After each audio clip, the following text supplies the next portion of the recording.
We want you to stay. We want you to stay. Arsene Wenger, we want you to stay. What's going on, everyone? It's Martin here, and I am just thrilled.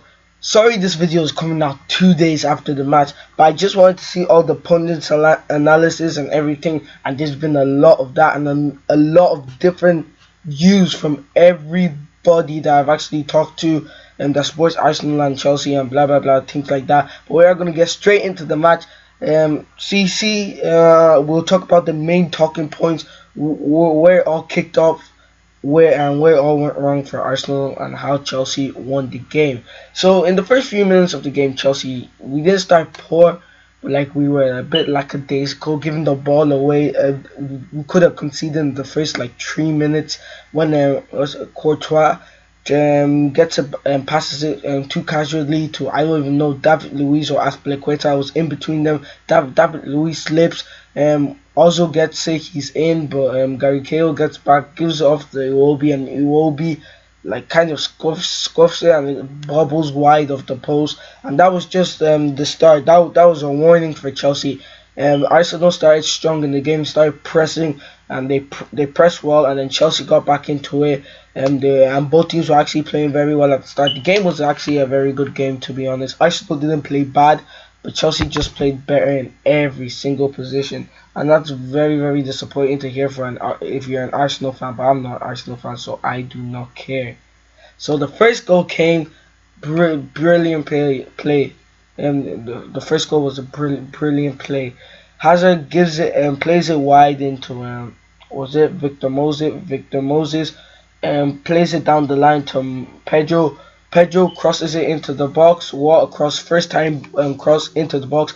Costa with some bullet header, because Koscielny has gone, and Koscielny went out with Pedro, and Mustafi was attracted by Hazard's run, or Victor Moses, I think it was Hazard's run, and then we got Costa versus Bellerin, and we all know who's gonna win that one, and it was Diego Costa that gets on it. Instead of it going in, it hit the post. It hit the post. Piaczek falls onto the ground. Alonso makes a diag run into the box. The ball is in the like hanging up in the air. He jumps over Bellerin and heads the ball into the back of the net. Bellerin had to come off because both of them were both looking at the ball, and Alonso used his hands for leverage, and his elbow hit Bellerin in the face, and Alonso took it in for a 1-0. A lot of Arsenal fans are saying that was a free kick. Obviously, they'll be saying that since they're Arsenal fans, and that's a biased opinion. Every pundit that you've heard over this weekend even said you're obviously going to use your hand for leverage, and it just proves the fact Alonso is bigger, Alonso is stronger, and he wanted it more. It's not that Bellerin didn't want it, but Alonso wanted it more. And obviously, you can even see, if that was Bellerin, you can even see the way he was jumping up. Yeah, his elbows were sort of like Alonso's as well. So if Alonso was to get under that ball, then Bellerin would have been the one that elbowed him, and that would not have been a free kick. That would have been, a penalty. That would have just been play on, because Alonso definitely it was a fair challenge from both of the players.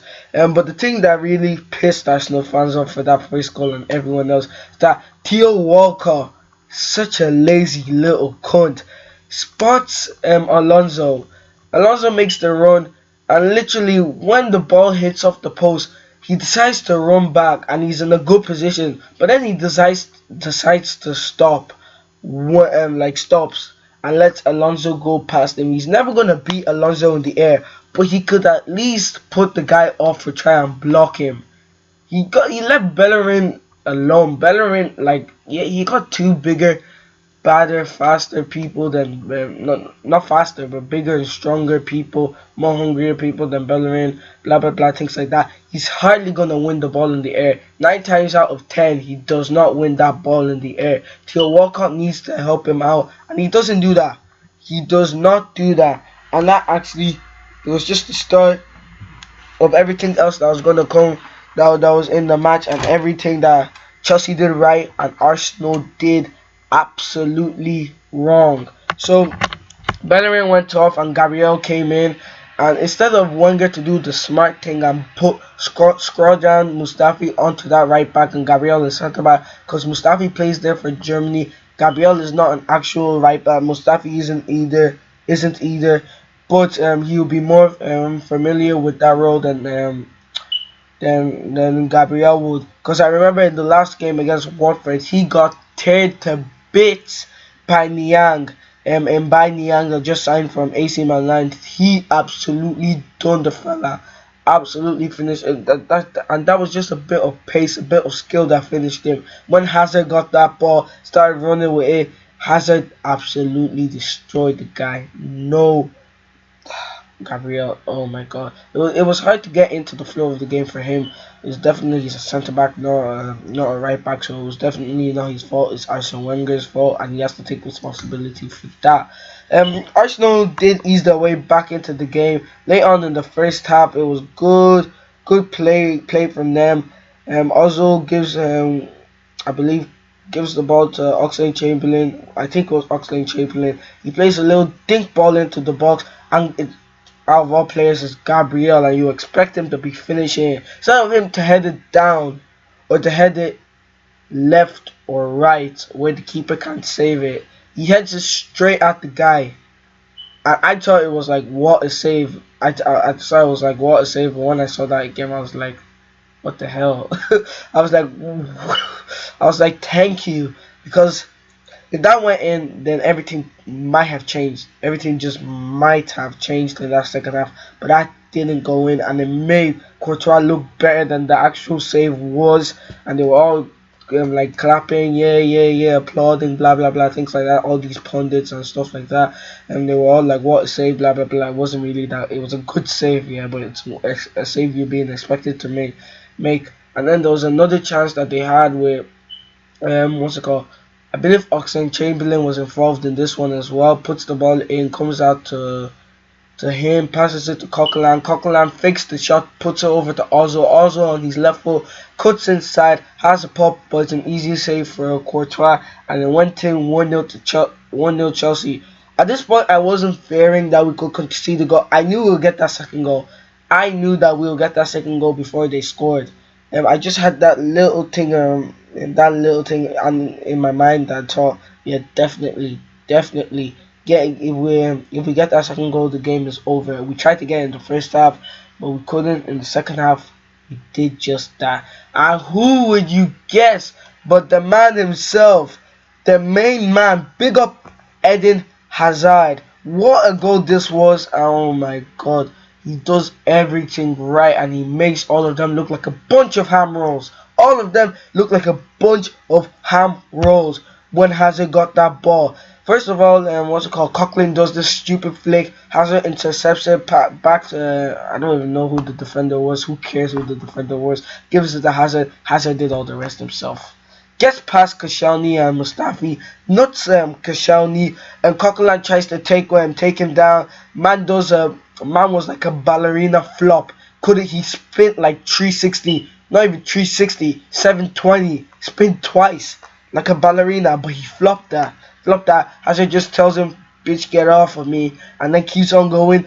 And then he gets into the box. He got Koscielny and Mustafi. One of them has to put a challenge in, but they can't because Hazard is too quick, too skillful, too sneaky. Kind of wriggles around, makes Koscielny look like a worm or a snake. Just keeps squiggling in and out, cutting out. Gets it, and he gets a little bit lucky with the bounce of the ball. Hits it into the ground, and it kind of goes over the keeper. And goes over Pericek could never save that, to be honest. I think he's past his days. I can't lie. Last season he saved them 10 to 15 points. This season he's losing them about 5 points on his own, which is very, very sad. Because obviously Pericek is Pericek. We all love him. Maybe support Chelsea. Used to be world class. Saved them. The thing is, he never saves penalties. So yeah. But what a goal from Hazard, and he was named man of the match in the end, which I thought was deserved. But I thought the Senegal guy. We all know who that Senegal guy is. Kante in that middle of the park was something else. He was something else. All he has to improve on is his final product, his end product.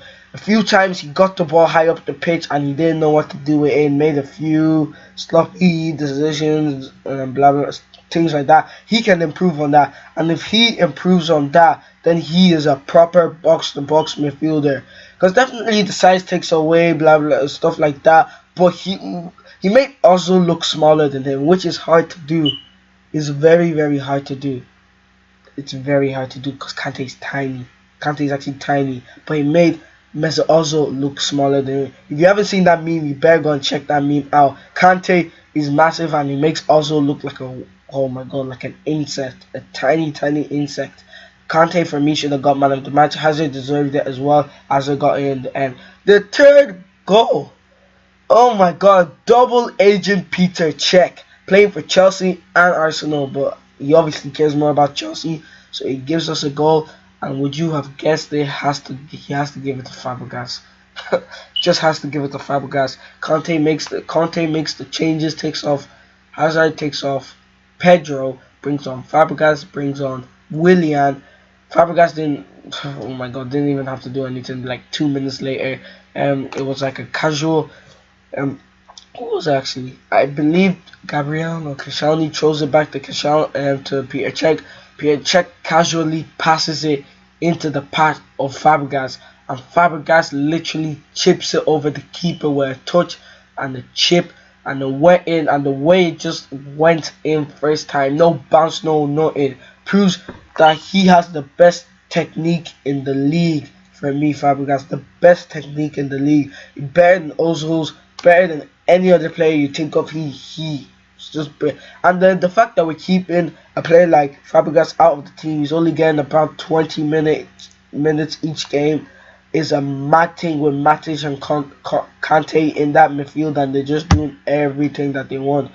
Arsenal did get back into it. Giroud gets a goal. Danny Welbeck came on and he actually did quite a bit himself. Definitely wouldn't have really made a difference. They only got one goal. They could have Chelsea could have got one more. Mustafi missed a good chance as well. Courtois made a lot of decent saves in this game. That's the difference between a team like us and a team like Man City. They don't have a good defense, but like the keeper isn't good either. Last season or 2 seasons ago, Man United didn't have a good defense, but the keeper is world class. This season we have a good defense, but at times we do get caught out. But Courtois is always there to save the ball, always there, and that's the difference between title winners, top 4 contenders, and teams that just go and die in the Europa League. Away, Man City, but. The thing I really liked is that we got that point against Liverpool. I want us to win that game, but I said if we were to get 4 points from these 2 games, then we will go on to win the league. Because up to this point, I wasn't 100% sure. I was thinking maybe this, maybe that. I still thought we'll finish third. No lie, still thought we'll finish third. I thought maybe Man City will still go on to win the league, and Liverpool might come second, but obviously it's all come crashing down for Liverpool and Man City. Man City with their Gabriel Jesus shit, trying to get them back up and blah blah blah, things like that. But definitely we were the better team in that game, and I do think now we'll win the league. It won't be easy, game by game. That's what we have to do, game by game. Don't get hyped up too much. I'm not getting gassed too much. Obviously, I'll go to school and I'll be like this to the other team if we're playing a big other team. But that's just it. I like slagging other teams. It's as simple as that, because we're first and they're like 6th. Like Man United, they've won how many games and they're still 6th. So yes, sad life, but my life isn't sad at the moment. Doing really well. Chelsea winning and winning. Conte putting the passion into everyone. Just what a manager he is. Brings it onto the fans, because it kind of like Stamford Bridge. It's a bit quiet at times, but brings it onto the fans, brings it onto the players, and the players respond. with 3-1 victory over Arsenal. I quickly want to touch on also didn't play well. Sanchez didn't play well. None of their players played well except for Oxlade-Chamberlain. Obviously, what's it called? Giroud came on and scored a goal. He's an impact player in my opinion. That's what he should be doing. Who else? Danny Welbeck had a very good 20 minutes as well, but like didn't really change anything. But Oxlade-Chamberlain definitely played well. I do think he'll move in the summer though. I really do, because Arsene Wenger, he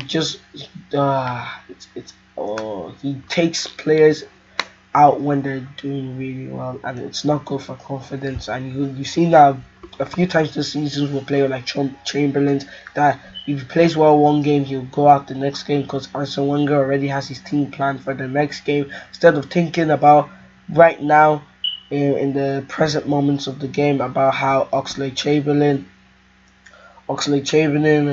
is playing well. Definitely maybe take one of your other players out that you thought you were going to play, put him back into the team. Same with Lucas Perez, who wasn't even on the bench today, which is just it's just shambolic from Arsene Wenger. But like, who knows?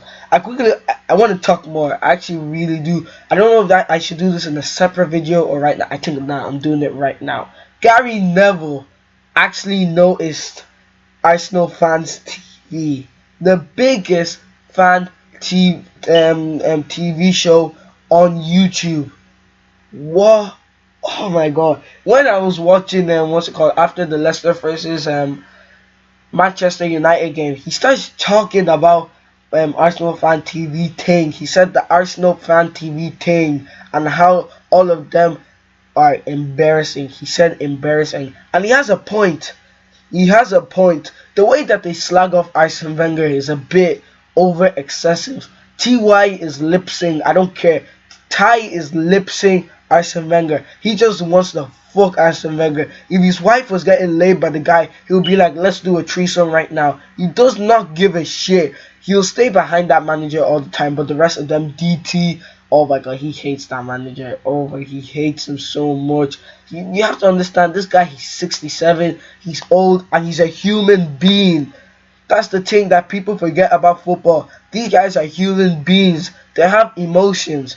They have a family. You have to remember, Arsene Wenger lost his wife because of Arsenal. So take it easy, man. Take it easy. Okay, you might say you guys deserve more, but it's not like more than one team can win the Premier League. Only one team can win the Premier League. You guys are always second best. You have to deal with it. Obviously, Stan Kroenke doesn't make anything better because like he's just a money. He just wants to have money. He doesn't even care about Arsenal. He did that with his NFL team. Did that with his NHL team in hockey. Does that with so many different teams. He's doing that with Arsenal as well. Arsenal fans have the right to be pissed off, but not always it doesn't always have to be at Arsene Wenger, because that guy has done a lot for the club. Does this, does that, and you guys just get pissed off. And the funny thing is, there are a lot of hypocritical Arsenal fans out there. Oh, one game, Wenger out, we want Wenger, blah blah blah. Next game, oh, congratulations, Wenger, blah this, congratulations, Wenger chose the team, Wenger did this, Wenger. Because I swear down, yeah, all of these people, I was gonna say so, all of these people that go onto that show, they're like, oh, this team selection was wrong. What about pace? What about pace? They were talking about pace. You got your pace, and you fucked though. Played Iwobi, played Oxlade-Chamberlain in midfield to give you extra legs, and played Sanchez up front. I forgot who played on. Theo Walcott played on the right as well. So you guys got your pace into the team. You're like, oh, why is Danny Welbeck on the bench? You have to ease someone back in. Ease them back in. You guys were like, yeah, Danny Welbeck. He scored 2 goals against the C team of Southampton, not the B team, not the A team, not the actual team. He scored 2 goals against the C team of Southampton. Calm yourselves. Patience yourself. Well, like, yeah. Well, that's all for now. It's not like I purposely did over 20 minutes. It's over. Not yet. Nah, I'm gonna talk on for another 20 seconds because more minutes equals more views. Yeah, come on. Yeah. Maybe 10 seconds left. But anyway, guys, thanks for watching. It's been Martin here. More videos are coming out today, I assure you of that. Like, share, subscribe, do whatever you want to do with this video. Just make sure you leave a like and subscribe. See you guys next time.